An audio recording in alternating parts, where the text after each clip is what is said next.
Қайырлы күн, сіздермен бірге мен Аманжол. Қоғамда қандай маңызды тақырыптар бар? Әдетте мен сол тақырыптарға видео түсіріп, өздеріңізге видео нұсқаулық ретінде бір бағыт-бағдар беріп отыратын әдетім бар. Бүгінгі видеоға арқау болған ол декретке миллионмен шығу мүмкін бе? Яғни миллионмен шығу мүмкін болатын болса, ол үшін не істеліну керек? Кімге жүгіну керек? Қандай жаңағы салықтар төлеу керек па?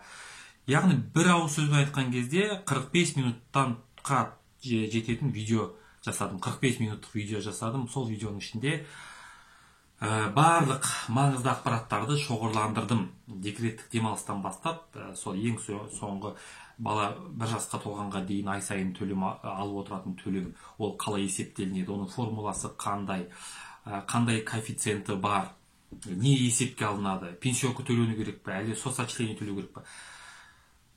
Енді ақпарат өте құнды бұл ақпарат. Бірақ бұл ақпаратқа сіз тегін қол жеткізе аласыз, егерде осы видеоның описаниясына өтіп, сілтеме арқылы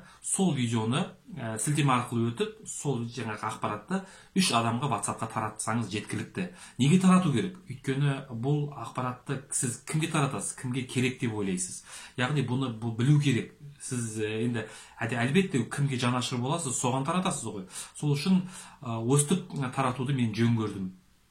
Олай болса, сілтемеге өтіңізде әлгі ақпаратты өзіңіз бір қарап шығыңыз.